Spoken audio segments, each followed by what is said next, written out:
bienvenue dans la partie 4 de la série La théorie de l'évolution réfutée par les remèdes naturels. Sur cette chaîne et à travers mes vidéos, je vous présente divers remèdes naturels qui réfutent la théorie de l'évolution par leur perfection innée.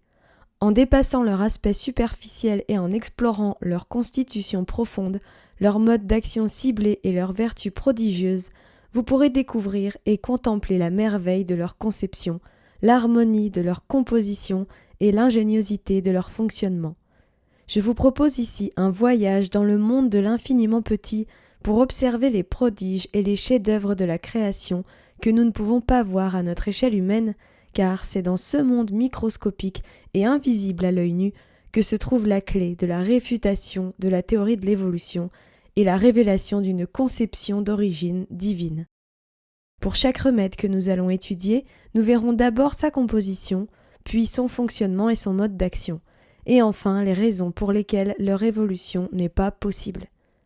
N'oubliez pas de liker cette vidéo et de vous abonner, et cliquez bien sur la cloche pour être informé de mes prochaines vidéos. Bon voyage! Traitement des brûlures et coups de soleil. Remède, l'aloe vera. Présentation du remède. L'aloe vera soulage les douleurs causées par les brûlures et les soigne grâce à ses nombreuses propriétés bénéfiques.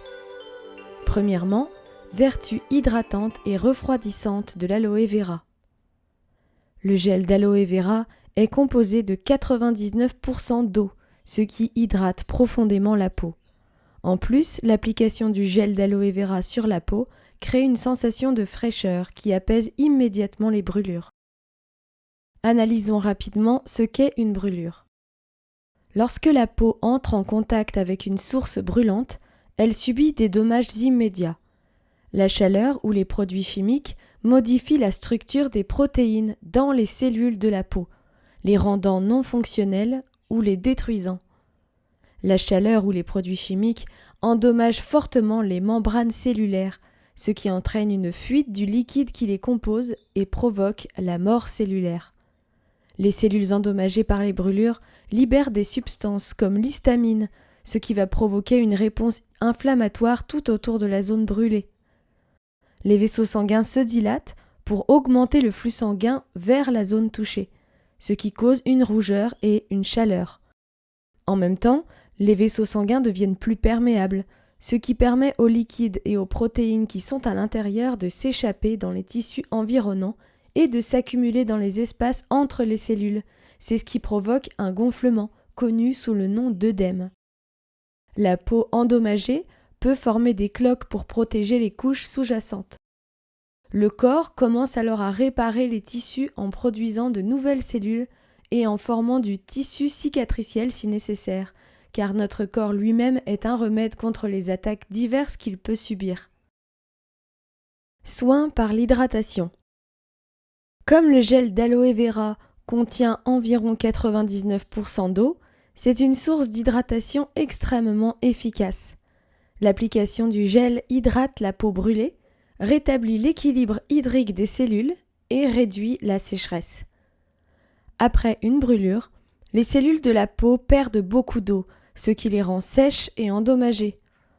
L'aloe vera réapprovisionne directement les cellules de l'eau qu'elles ont perdue à cause de la brûlure, rétablissant ainsi leur équilibre hydrique. Les cellules endommagées ont besoin d'eau pour fonctionner correctement et se régénérer.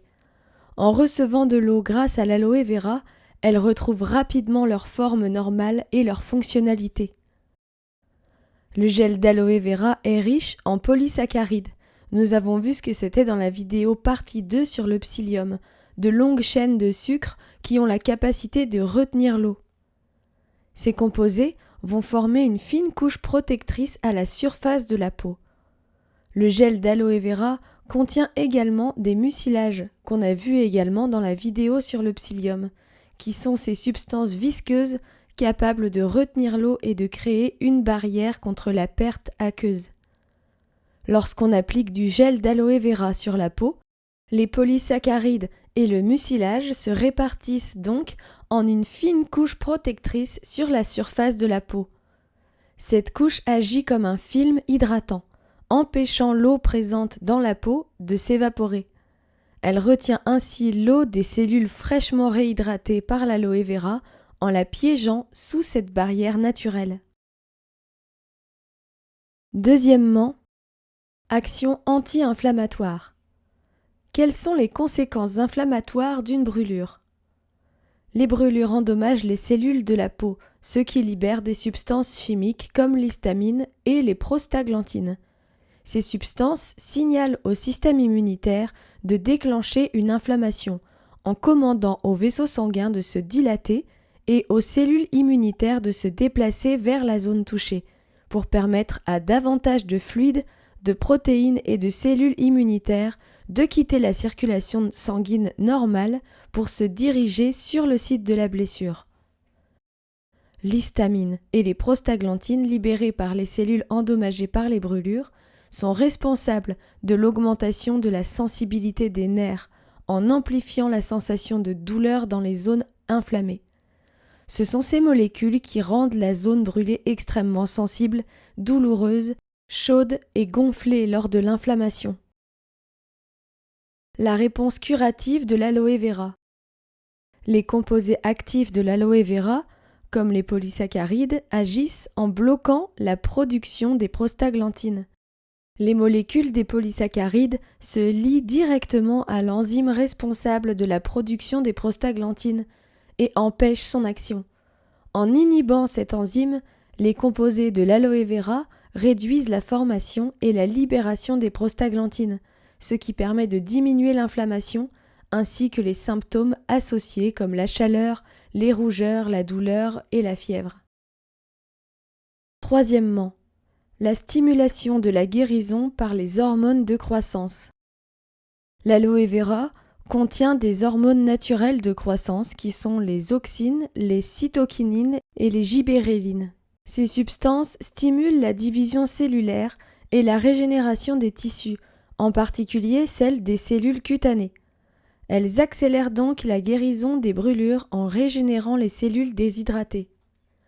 Après une brûlure, la division cellulaire est essentielle pour remplacer les cellules mortes et reconstruire les tissus.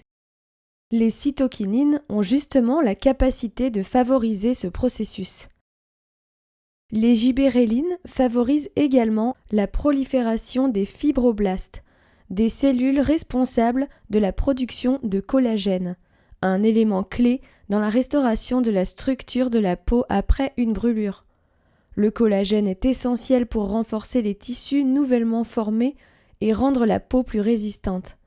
Ainsi, les gibérellines accélèrent la reconstruction des tissus endommagés en stimulant les cellules qui forment la peau.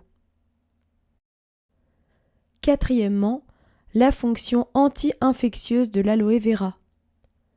L'aloe vera possède également des propriétés antibactériennes et antifongiques, c'est-à-dire anti-champignons, grâce à des composés comme l'anthraquinone et le lupéole, qui préviennent les infections en empêchant les bactéries et les champignons d'infecter la peau brûlée.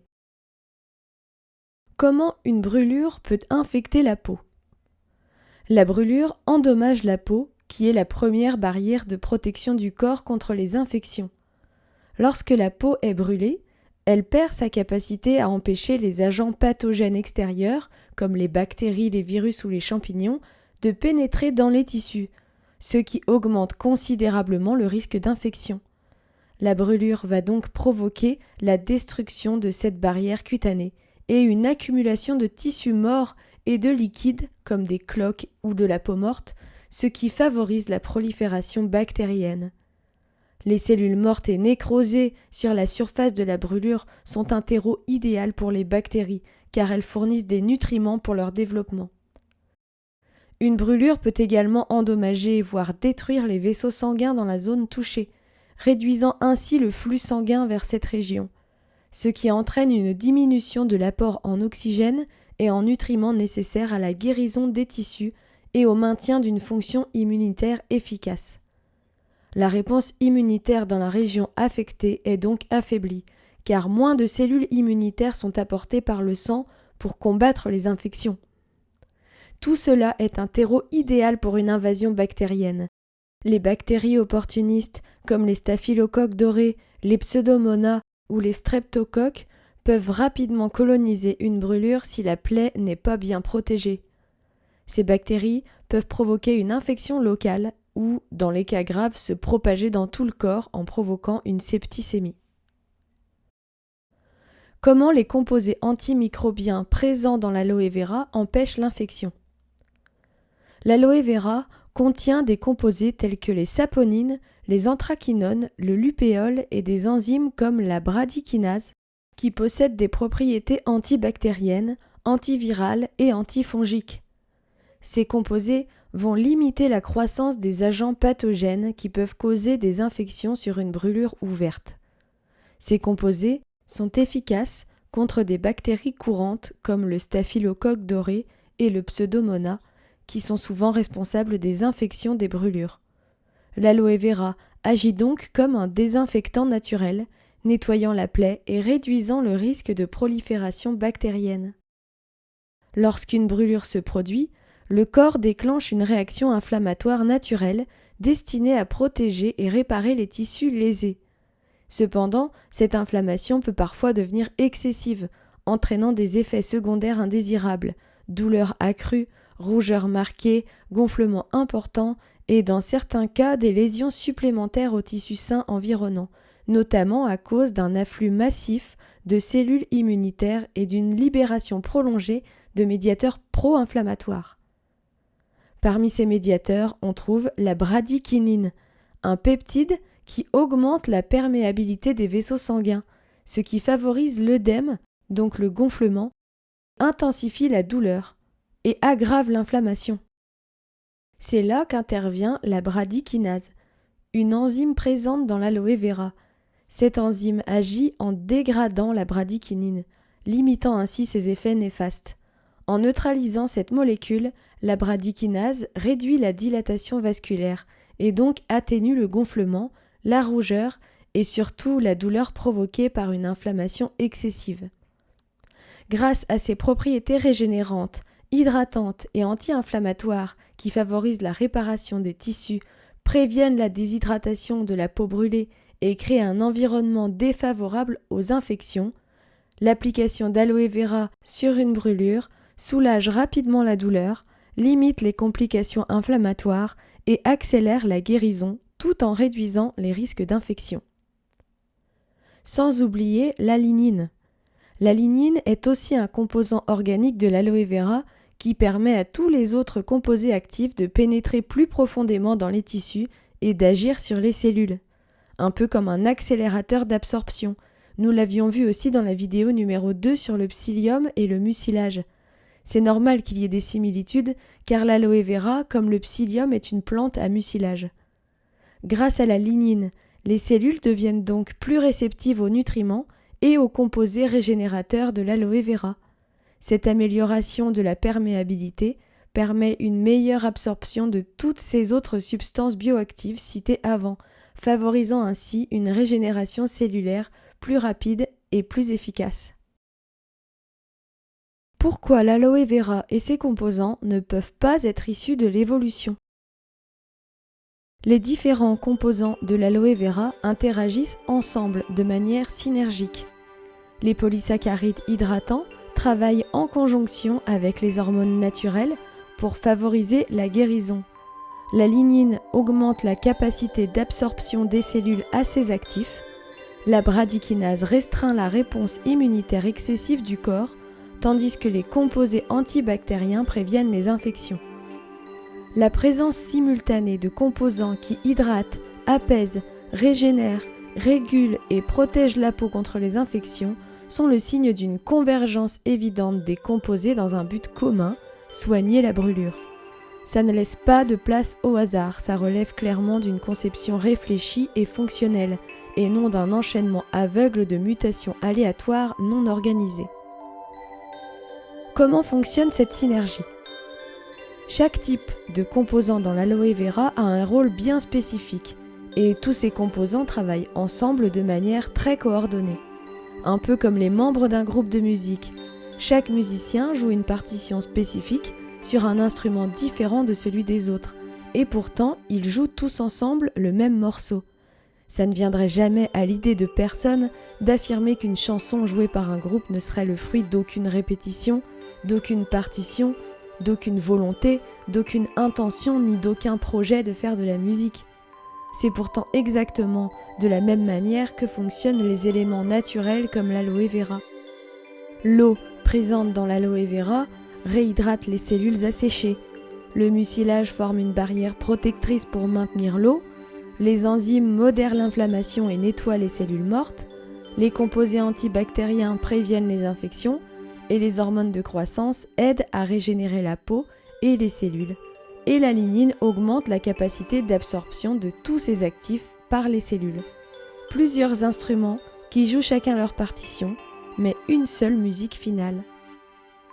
Cette coordination harmonieuse ressemble beaucoup plus à une conception intentionnelle d'un produit élaboré dans le but de soulager et de guérir les brûlures cutanées qu'à des accumulations imprévues de mutations aléatoires et aveugles qui auraient par erreur élaboré un remède optimal pour soigner les brûlures. D'ailleurs, si l'aloe vera avait évolué uniquement par des mutations aléatoires et qu'elle était par pur hasard parvenue à un stade où sa substance pouvait soigner les brûlures, alors cette propriété serait forcément instable et changerait au fil du temps. Car en mutant, ces composants finiraient tôt ou tard par changer, rompant l'équilibre chimique et synergique qui rend aujourd'hui son gel si efficace. Elle perdrait alors sa capacité curative et deviendrait probablement une plante sans intérêt particulier, voire une plante toxique pour elle-même ou pour nous, car son équilibre chimique est très précis. Le plus loin qu'on puisse remonter sur les traces de l'aloe vera, c'est environ 5000 ans, dans les premières civilisations humaines, puisque cette plante ne se fossilise pas. À cette époque, l'aloe vera était déjà utilisée pour ses vertus thérapeutiques qui sont exactement les mêmes qu'aujourd'hui. Ses propriétés médicinales n'ont pas changé d'un iota au fil des siècles et des millénaires. Elles sont restées stables et constantes. La plante est restée fondamentalement inchangée. Il faut savoir que même un changement infime dans sa structure chimique ou génétique pourrait totalement compromettre ses vertus thérapeutiques, car ses effets bénéfiques reposent sur une interaction parfaite et précise de ses composés. La moindre mutation aléatoire perturberait cet équilibre fragile et annulerait ses propriétés. Le fait que l'aloe vera soit resté inchangé à travers les millénaires tout en conservant ses qualités exceptionnelles défie complètement la logique de l'évolution aléatoire et nous montre au contraire un fixisme et une stabilité remarquables. La synergie si harmonieuse des composants de l'aloe vera et la précision de sa composition chimique sont la preuve d'une conception intelligente et désirée. Faisons une comparaison. Imaginez un extraterrestre arrivant dans notre monde après la disparition de l'espèce humaine. Il trouve un CD sur une table. Ça ne va rien lui évoquer de spécial. Il pourra même se dire qu'on peut trouver ce genre de choses bizarres sur notre planète comme on trouverait des cailloux, puisqu'il ne sait pas ce que c'est.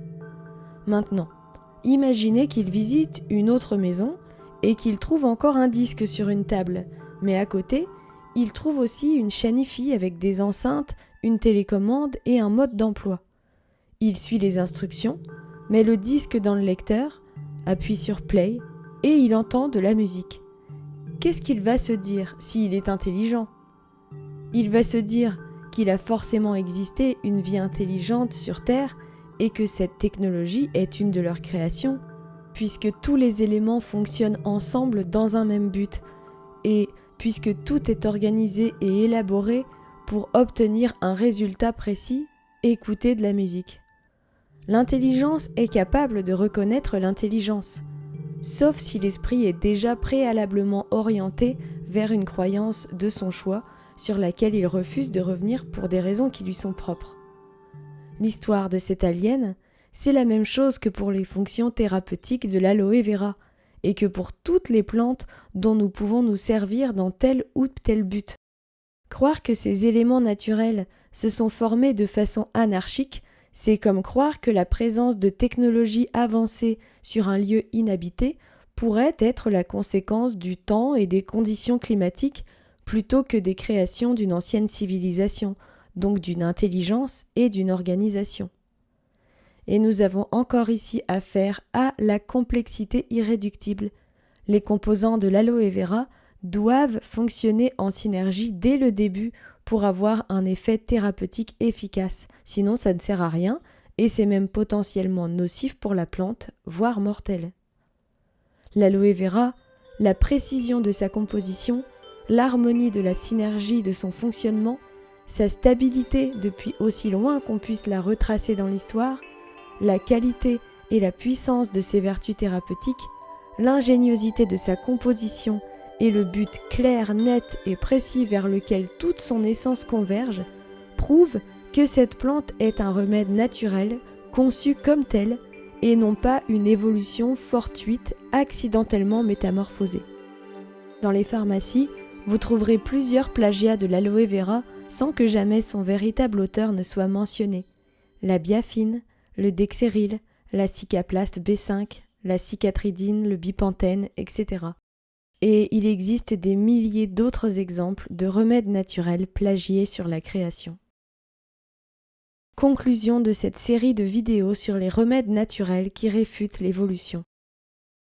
Nous nous sommes habitués aux pharmacies, aux médecins et aux médicaments dans des boîtes et sur ordonnance, mais cela est assez récent.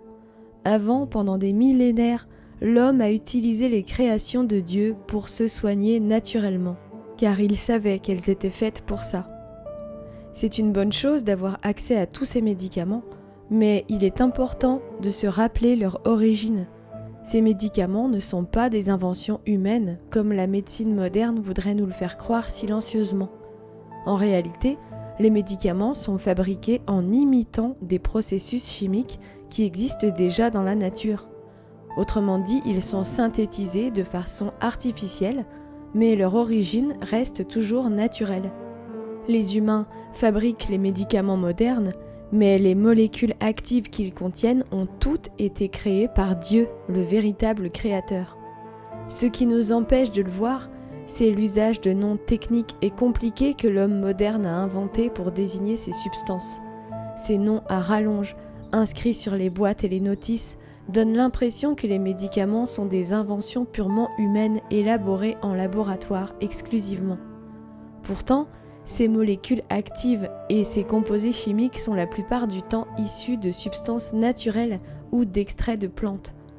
Voici quelques exemples. L'aspirine, de nom chimique acide acétylsalicylique. L'acide salicylique, le composant de base de l'aspirine, est présent naturellement dans l'écorce de saule. L'acide acétylsalicylique, donc l'aspirine, est une version synthétisée, donc reproduite en laboratoire, de l'acide salicylique. Le paracétamol. Le paracétamol est une autre version synthétisée de l'acide salicylique. C'est une sorte de copie chimique modifiée de l'acide salicylique, donc un composant d'écorce de saule. La morphine.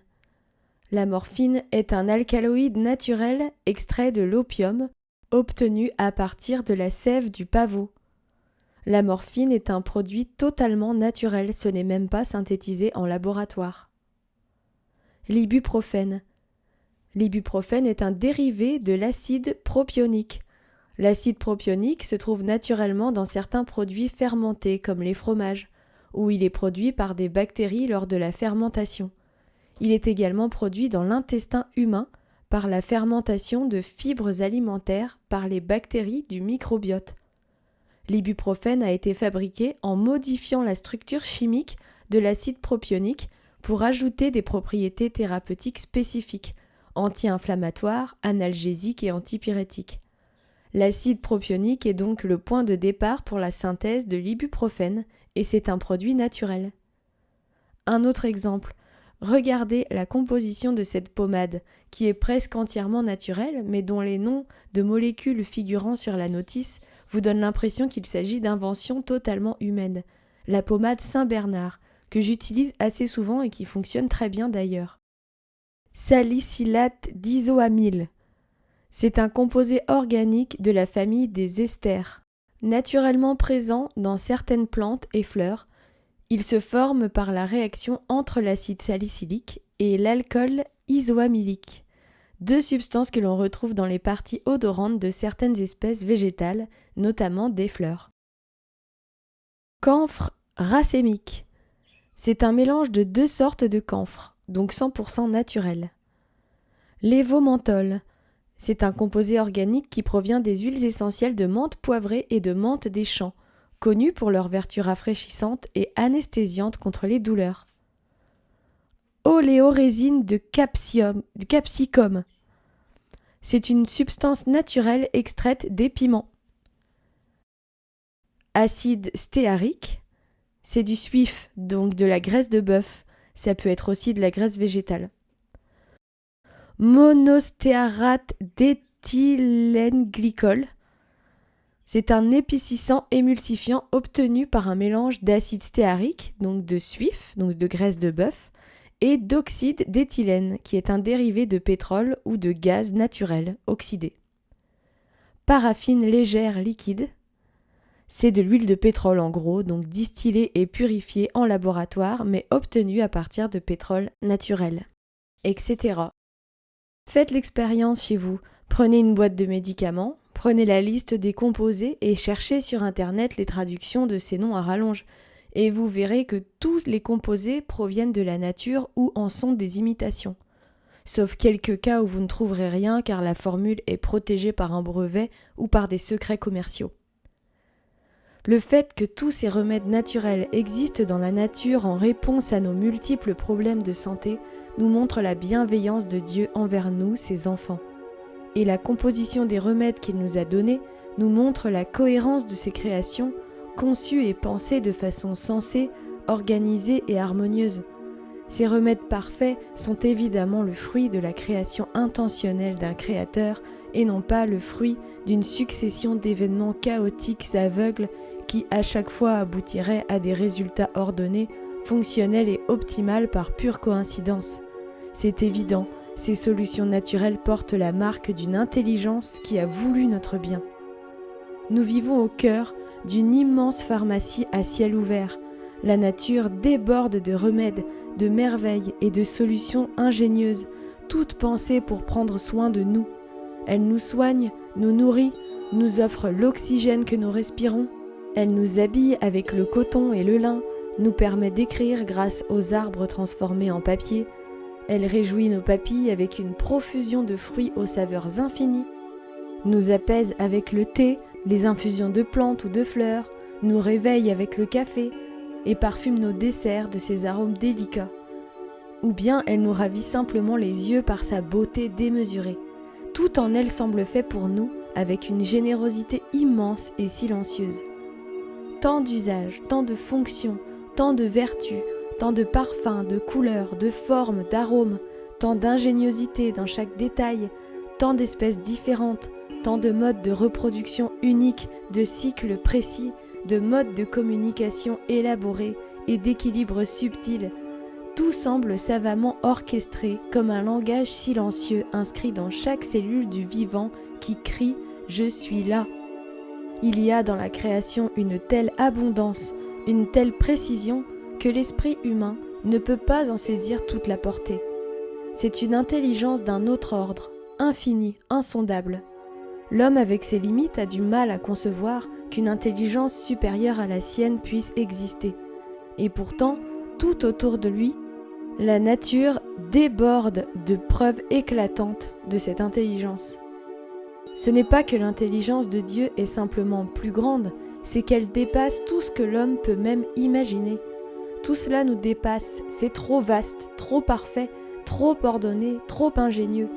C'est l'infini à l'état pur. Il faut accepter que Dieu est infiniment intelligent, d'une intelligence qui échappe à notre compréhension humaine. Et chacune de ses créations, du plus grand au plus minuscule, nous rappelle à quel point sa sagesse dépasse la nôtre.